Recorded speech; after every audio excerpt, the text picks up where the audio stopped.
May I now take the honor of inviting our chief guest, Honorable Vice President of India, Shri Jagdeep Dhankhar ji, to kindly deliver his inaugural address.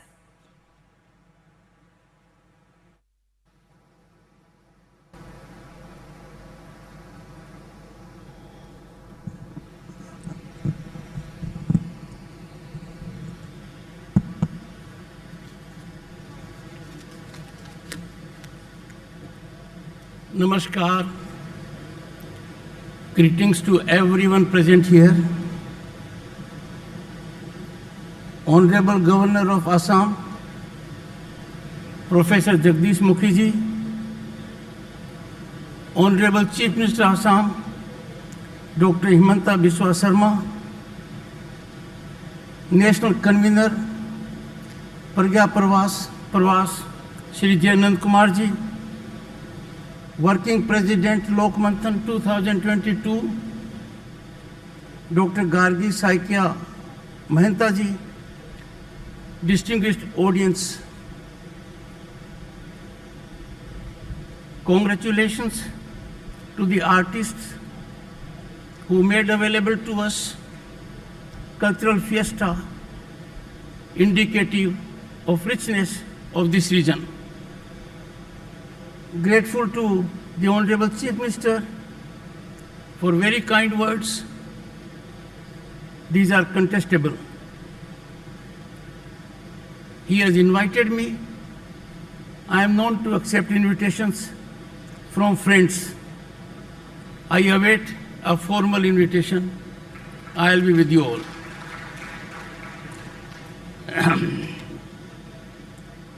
Indeed, privileged to be associated with this inaugural session of the third edition of Lokmanthan in Guwahati today.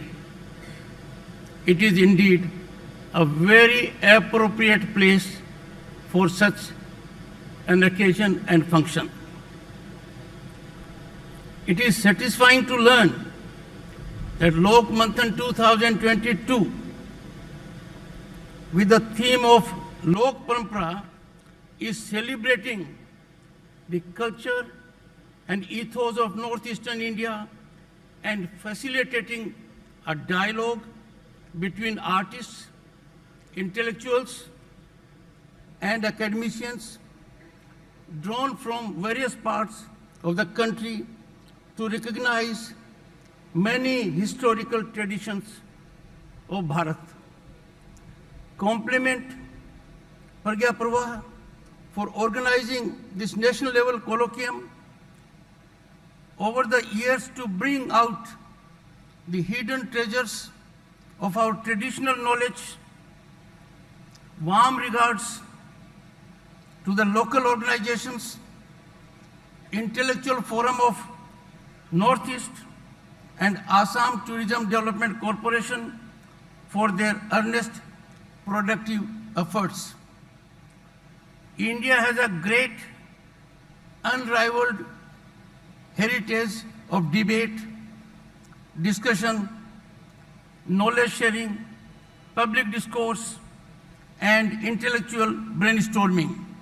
In ancient times, there was a healthy space where debates were conducted to examine various religions, philosophical and moral issues. Indian epics like Bhagavad Gita and in-depth contemplation on morality and philosophy in the form of dialogue. Dialogue, debate, and discussion are soul of governance. Contemporaneous scenario on this count, particularly legislatures, is worrisome. Entire ecosystem upliftment can be effected by drawing lessons from our rich past.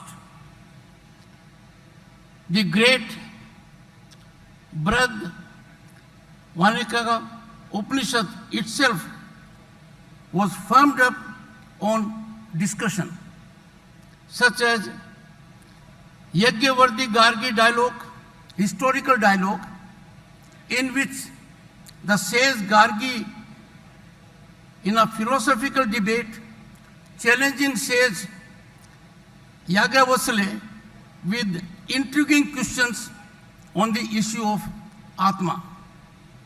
Lokmanthan seeks to revive, and if I go by the two earlier editions, seeks to revive very successfully on incremental trajectory our age-old Bharatiya tradition of Samvad. Our concept of Samvad is not mere transmission of information, but positive and constructive communication that wholesomely serves societal causes. The thriving space for discussion and dialogue that once existed in the public realm is no longer there. It needs to be regained and protected from many dangers it faces in a race for one-upmanship, and that is being witnessed very frequently in all facets of life and under constant glare of the public eye, debates televised or on social media are turning into cacophonous fighting arenas. In that field of fight, the debates offer a daunting challenge to anyone in the field of wrestling. That is something we have to look up to see that we don't derail ourselves. Intolerance of the other point of view, and this is very frequent in present times. Intolerance of the other point of view is antithetical to wholesome environment for free exchange of ideas and thoughts. This trend needs containment so that societal harmony is unleashed. Experience has shown that more often than not, the other point of view turns out to be correct point of view. Media should take initiative. Here, they should introspect, pass on the mic, and let unique, original, and marginalized voices come to the mainstream. What an alarming scenario, a worrisome spectacle that sanity and rationality hardly get any space in the media. Media takes a ripple, converts into a tsunami by high decibel. Media needs to rethink and keep in mind our age-old ethos, democratic values, and civilizational gift. Time to step out of our echo chambers, caused both by social structure and social media algorithms, and let our minds breathe. It is time for us, in national and societal interest, to revive our age-old art of listening. We must rediscover also the art of dialogue. These two facets, the absence of these is being felt in contemporaneous times, and the return to the mainstream and on the radar will change the system for the better. The role of intellectuals in our country is very critical. Historically, our sages, the highly enlightened souls of the time, advised the kings and royalty on various aspects of public polity and policy. These same voices were heard by all sections of people and ensuring harmony and stability in society, and gave legitimacy to the laws of the land. This aspect generated what we can say richness of our civilization. In this background, if our intelligentsia decides to opt for silence in the current times on varied issues, then this very important section of society is bound to be silenced forever by their own acts of inaction. They must freely practice dialogue and deliberation so that societal morality and propriety are preserved. Silence of the intelligentsia is indeed baffling the kind of challenges the country and society is facing at this moment. They are not reflecting on that. It is time for intelligentsia to give directional approach to various issues by coming out, and if I may say so, playing on the front foot with a straight bat. Democratic values and human rights, and they are critical to any governance, any society, any system. They can blossom with intelligentsia adopting proactive stance of dialogue and discussion. I have noticed in various capacities I have been able to contribute for the nation that the silence resonated in my ears more than anything else. I could never figure out how can intelligentsia observe silence in a scenario of decimation of human rights and eclipse of democratic values. The primacy attributed to the freedom of expression in our Constitution, and this primacy did not obtain in most constitutions at the earliest occasion, is a testimony to the importance of free, spirited, and healthy discussion that we have long cherished. Freedom of expression is nectar of democracy. Under no circumstances we can compromise on this. This is non-negotiable, and if we depart from this concept, the consequences certainly will deprive us of sublimity and wholesomeness. The Constituent Assembly debates are replete with many enriching and intriguing dialects, and that illuminate India's founding fathers' emphasis on deliberative mechanism.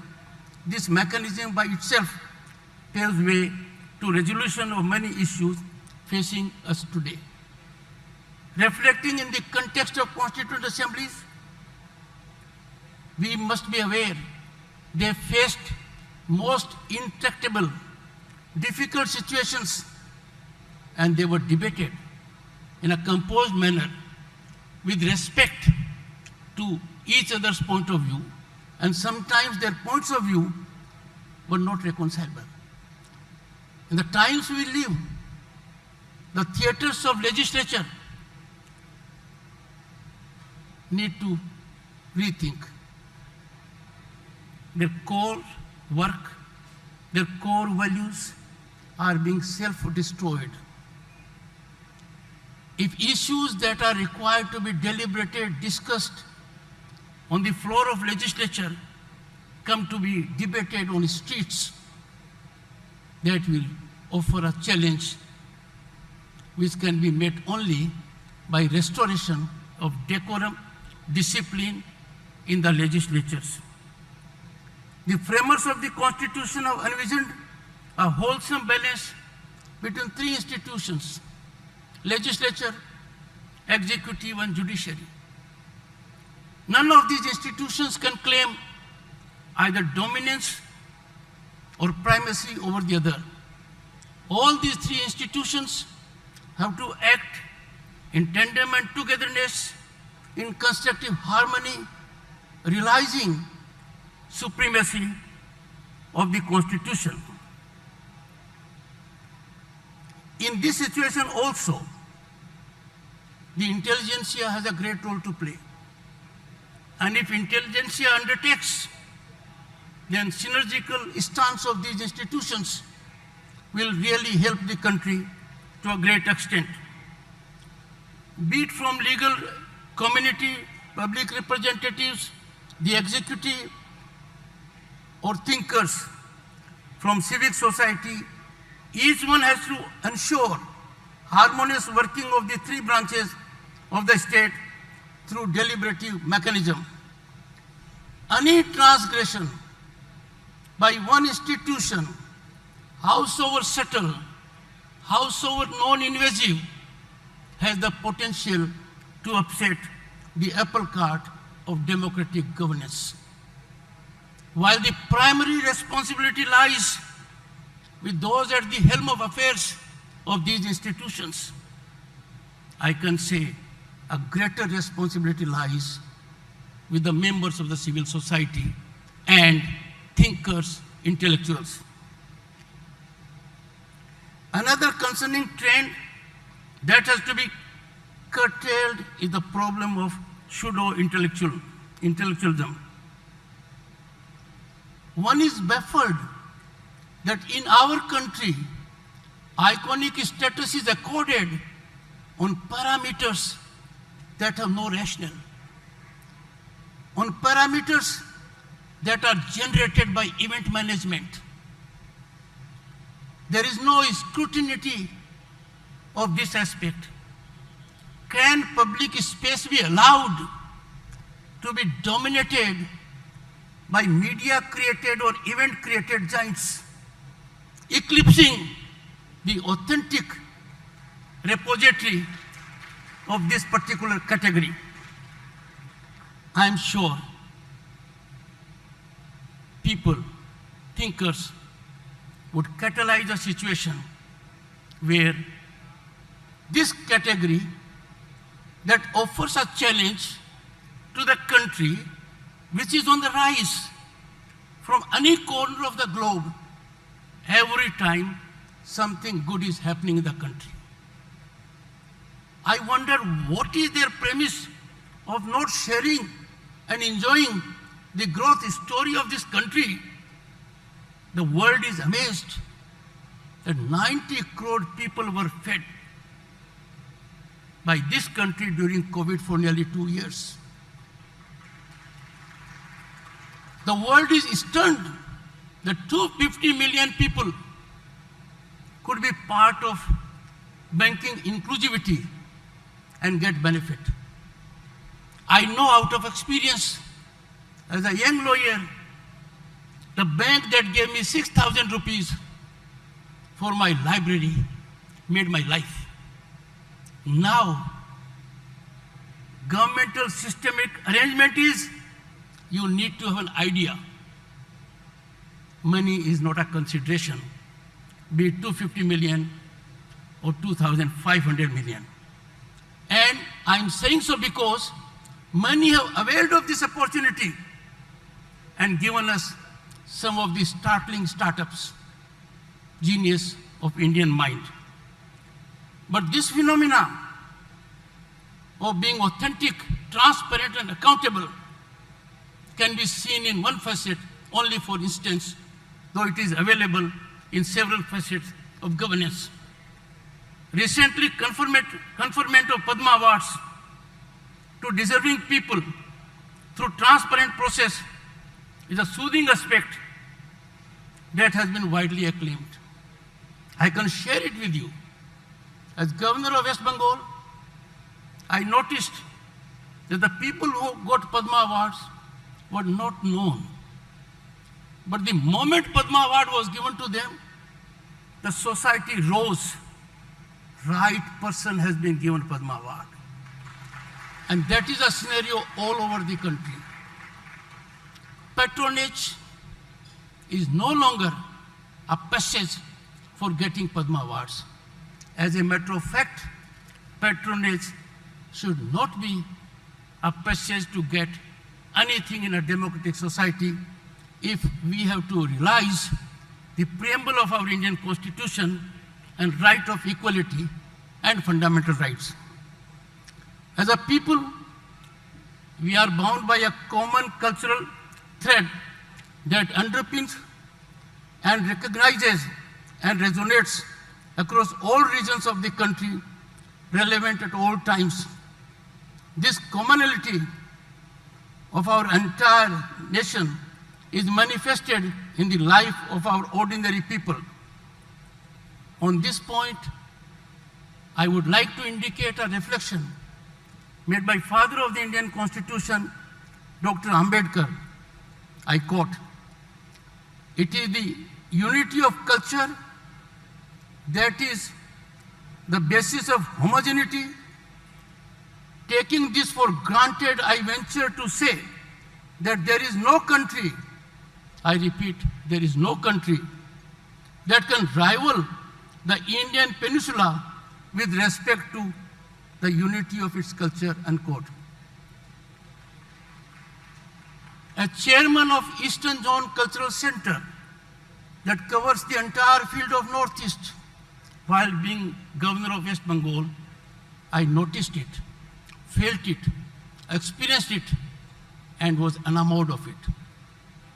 I came to be energized thereby, inspired and motivated. The beauty and strength of this indubitable cultural unity reflects in every facet of our national life, right from the mundane secular matters to the lofty spiritual aspects, from the songs sung by farmers during sowing season to our historic approach towards environment. I pause here for a moment. Go to any part of the country when there is harvest season. Look at the songs they have. Any part of the country. Look at the festivals they have. The name is different. The songs are different. The region is different. The language is different. But essence and spirit thereof is common. And this is the pristine essence of Bharatiyata. India's civilizational ethos speak of Vasudhaiva Kutumbakam. We consider the entire world a family. Let us look at our history. Look into historical perspective. This is not just an assertion. This has been exemplified by thousands of years of working of Indian civilization. किसी भी कालखंड को देख लो, this was amply proved, and even at the cost of painful suffering. We consider the world as a family, have demonstrated it all through without exception. This time-tested virtue has been our guiding light in maintaining internal and external peace. We must transmit these pearls of wisdom to our future generations through value-based education. It is gratifying to note that after making a great effort, listening to the voice of hundreds of stakeholders, we have had a new education policy. Every facet of that policy focuses on our ethos, our culture, our need, our requirement, and our inherent development. This policy permits, allows, offers affirmative situation, ecosystem for fullest exploitation of one's talent and potential. It is unfortunate that some states have chosen not to adopt it. Education is non-partisan. Education cannot be politicized. Education is alone responsible for catapulting a nation to the highest order. Industry can create infrastructure, can produce, but the product they engage in is a product of education. Exhilarating to note that this edition of Lokmanthan is being organized in Guwahati, the Honorable Chief Minister has at great length indicated the richness of this area. And I can assure you, he is known to be factually very accurate.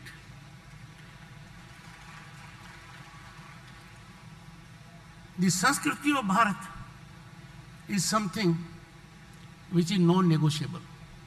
We have no option to keep our nation first, to promote our Sanskriti, to believe in our Sanskriti, and those who think otherwise have a lot to answer. The diversity of cultural practices in the region are unmatched. I have never seen any part of the world where with such diversity there is harmony. And that harmony is principally premised on our cultural ethos. I have been to some countries of Europe, and for a longer time for assignment, the ethnic issues that dominate the scene of those countries have to learn much from this country, which has a digestible, inherently digestible mechanism to amalgate every other thought, and then the richness is revealed. The diversity of cultural practices in this region, as the Honorable Chief Minister indicated, is one of the best. He has indicated it is unmatched. It is so. They resonate with quintessential Indian values of peace, harmony, and universal brotherhood. I wouldn't digress, but indicate briefly that in the recent world turmoil situation, sane voices emanated from Indian leadership, and that has evoked positive reaction and great respect. On a worldwide spectrum, there is recognition of that same voice. As we march confidently into this century further, it is all the more peremptory for us to believe in our demographic dividend, our brilliant youth force, and the youth force for the present, fortunately, is unencumbered by colonial hangover. The demonstration of it is that thanks to Indian genius, even in global economic entities of the world, the leadership is in the hands of Indians.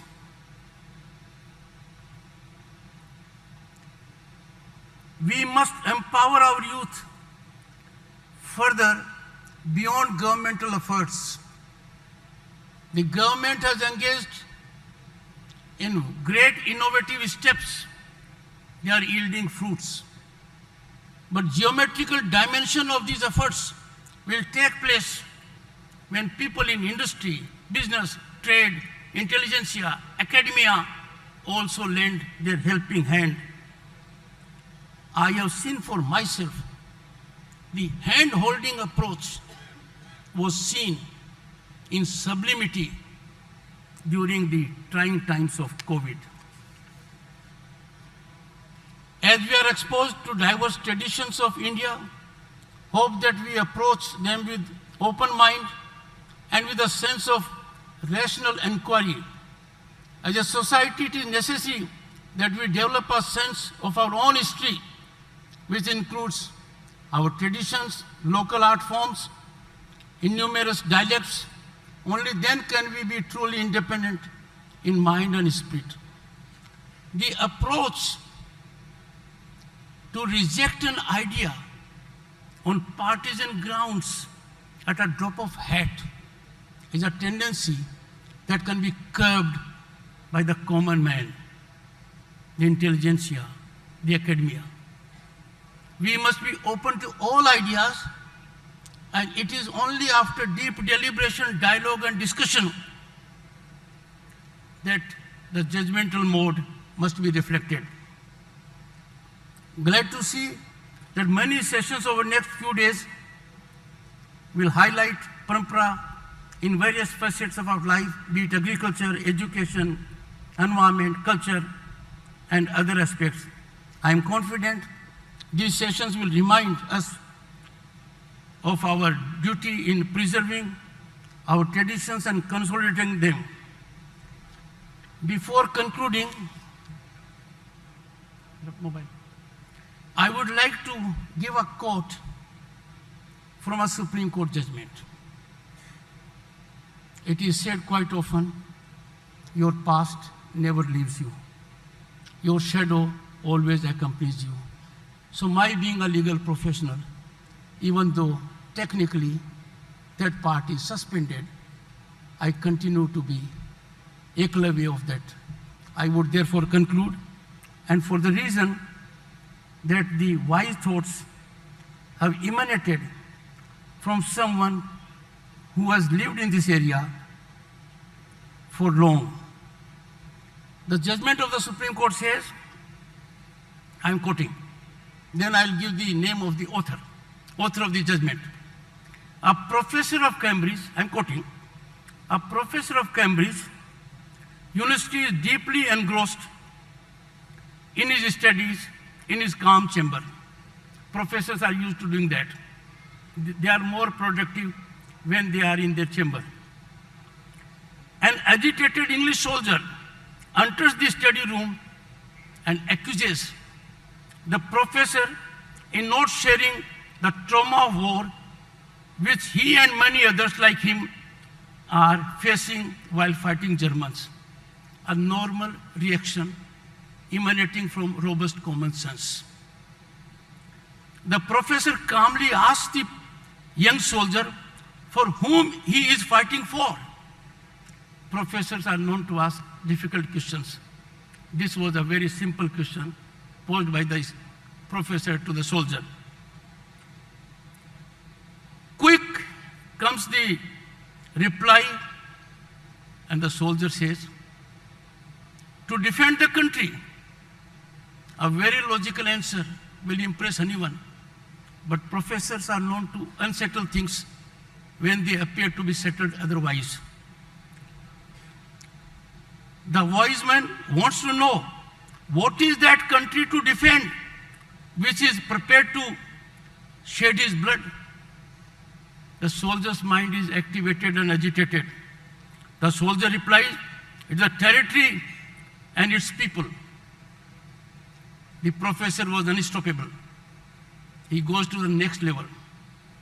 On further questioning, the soldier says, it is not only this, but the culture of the country, which he wants to defend. So the soldier came to the real response. He is prepared to lay his own life to defend the culture of the country. Now comes a final. The professor quietly states that he is contributing to that culture in his cozy room. The soldier calms down. Soldiers are known to be very disciplined after being convinced. They obey the command of their officers, but for others, they only act when they are convinced. The soldier was convinced. So he calms down, bows in respect to the professor, and was to defend with more vigor the cultural heritage of his country, unquote. This judgment of the Supreme Court was in the context of relevance of Sanskrit language. And it was a two-judge bench, but it was authored by one who lived here. It was authored by one who enriched himself and gained from the cultural richness of this land, of which presently Himanta Biswa Sharma is the Chief Minister. and that is Honorable Mr. Justice B.L. Hansaria. Thank you so much to the organizers for affording me this opportunity for two reasons. One needs to be exposed to the enlightened reflections of such an organization. And secondly, for generating a lifelong connect with Lokmanthan. Thank you so much.